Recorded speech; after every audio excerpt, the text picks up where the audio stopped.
नमस्कार, ESN news मध्ये आपले स्वागत। आजच्या विशेष घडामोडींसोबत मी उज्ज्वला उल्हारे। आगामी निवडणुकीमध्ये मनसेला तिसरा पर्याय म्हणून जनता स्वीकारेल। कर्जत तालुक्याच्या आढावा बैठकीमध्ये अहिल्यानगर दक्षिणचे जिल्हाध्यक्ष अविनाश पालवे यांचा विश्वास। छत्रपती शिवाजी महाराज जयंतीनिमित्त त्यांना अभिवादन करून बैठकीची सुरुवात करण्यात आली। कर्जत तालुका अध्यक्ष सचिन सटाले यांच्या नेतृत्वाखाली तालुक्यामध्ये मनसे पुन्हा जोमाने सक्रिय होणार असून कोंबडी फाटा येथील पटेल सुवर्णज्योत मध्ये नुकतीच कर्जत तालुका मनसेची बैठक संपन्न झाली। पक्षप्रमुख राज ठाकरे यांच्या नेतृत्वाखाली पुन्हा मनसे तळागाळात जोमाने गतिमान होणार असून पक्षाची ध्येय धोरणे तळागाळात नेण्यासाठी पक्ष बांधणी, विविध नियुक्त्या आणि सर्वसामान्यांच्या हक्कासाठी समतोल धोरण आखणे या मुद्द्यावर कर्जत तालुक्यामध्ये तिसरा पर्याय म्हणून जनता मनसेला स्वीकारेल असा विश्वास जिल्हाध्यक्ष अविनाश पालवे यांनी व्यक्त केला।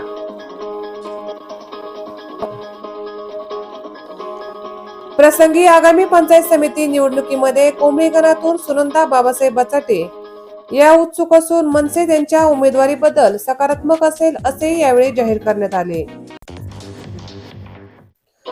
कर्जत जामखेडसाठी 2 आमदार असून आजही विविध प्रश्न दुर्लक्षित असल्याचे वास्तव मांडताना जिल्हाध्यक्ष अविनाश पालवे आणि तालुकाध्यक्ष सचिन सटाले यांनी सविस्तर प्रतिक्रिया व्यक्त केली। नमस्कार, जय महाराष्ट्र। मी अविनाश पालवे, अहिल्यानगर दक्षिण महाराष्ट्र नवनिर्माण सेना जिल्हाध्यक्ष। कर्जत तालुका महाराष्ट्र नवनिर्माण सेना कार्यकर्त्यांची एक बैठक या ठिकाणी तालुका अध्यक्ष सचिनजी सटाले यांनी आयोजित केली होती। या मीटिंगसाठी बहुसंख्येने तालुक्यातील महाराष्ट्र सैनिक उपस्थित होते। आज या ठिकाणी या मीटिंगच्या निमित्तानं सर्व तालुक्यातील कार्यकर्त्यांशी संवाद, सर्वांची ओळख या निमित्तानं झाली। सर्व उत्साही आहेत, सर्व मजबूतीने महाराष्ट्र नवनिर्माण सेनेच्या कार्यामध्ये सक्रिय आहेत। हे पाहून खरंच मला आनंद वाटला आणि येणाऱ्या काळामध्ये या तालुक्यात होऊ घातलेल्या जिल्हा परिषद, पंचायत समिती या स्थानिक स्वराज्य संस्थांच्या ज्या निवडणुका आहेत त्या निवडणुका महाराष्ट्र नवनिर्माण सेना संपूर्ण ताकदीनिशी लढणार आहे। भारतीय जनता पक्ष, राष्ट्रवादी काँग्रेस या दोन्ही पक्षाचे आमदार या तालुक्याला लाभलेत। खरं तर हे या कर्जत तालुक्याचं भाग्य म्हणावं की दुर्भाग्य म्हणावं हेच कळत नाही। 2 आमदार असताना देखील या मतदारसंघाचा, या तालुक्याचा विकास जसा व्हावा तसा झाल्यासारखं वाटत नाही। त्यामुळे महाराष्ट्र नवनिर्माण सेना एक तिसरा पर्याय म्हणून या कर्जत तालुक्यामध्ये निश्चित लोकांसमोर येईल आणि मला खात्री आहे येणाऱ्या काळामध्ये अजून बैठका होतील। जिल्हा परिषद गट वाईज देखील आपण बैठका घेणार आहोत। पंचायत समिती गण, जिल्हा परिषदेचे गट अशा उमेदवाऱ्या देण्याकरिता आपण तालुक्यातील सर्वच महाराष्ट्र सैनिकांना बोलवणार आहोत आणि सर्वांची मीटिंग घेऊन त्यातनं पुढील दिशा ठरवणार आहोत। परंतु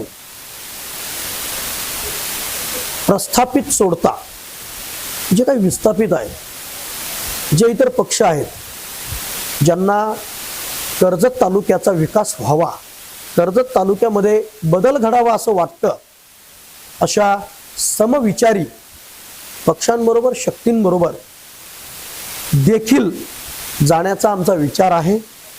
त्यामुळे येणारा काळ, ज्या काळामध्ये पक्ष पूर्ण ताकदीनिशी कर्जत तालुक्यातील जनतेसाठी सक्रिय असेल एवढे या निमित्ताने सांगतो। सन्माननीय राजसाहेब ठाकरे यांच्या आदेशानुसार त्यांची नवनिर्वाचित निवड झाली असे पक्षाचे अहिल्यानगर दक्षिणचे जिल्हाध्यक्ष अविनाशजी पालवे यांचा आज पहिला कर्जत दौरा होता। आणि पक्षाच्या वतीने त्यांचा आज पक्षातील सर्व कार्यकर्त्यांच्या वतीने आज सन्मान त्या ठिकाणी आयोजित केला होता.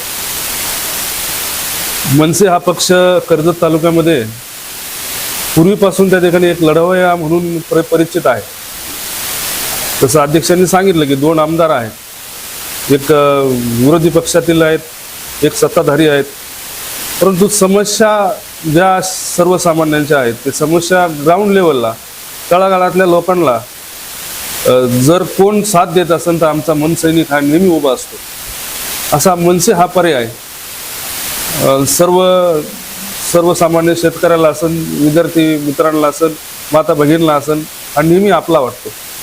आणि म्हणून हा पक्ष सन्माननीय अविनाशजी पालवे यांच्या नेतृत्वाखाली आता चांगल्या पद्धतीने आम्ही पुन्हा एकदा नवीन कार्यकारिणी करून गावागावात शाखा निर्माण करून येणाऱ्या निवडणुका पंचायत समिती, जिल्हा परिषद असेल, ग्रामपंचायत असेल, चांगली आम्ही ताकद या कर्जत तालुक्यामध्ये दाखवून देऊ. हा खास खबर विशेष घडामोडीचं आपल्या हक्काचं एसएन न्यूजवर हे चॅनल लाईक करा, सबस्क्राईब करा आणि जास्तीत जास्त शेअर करा. प्रतिनिधी उज्ज्वल उल्हारे, एसएन न्यूज, श्रीगोंदा.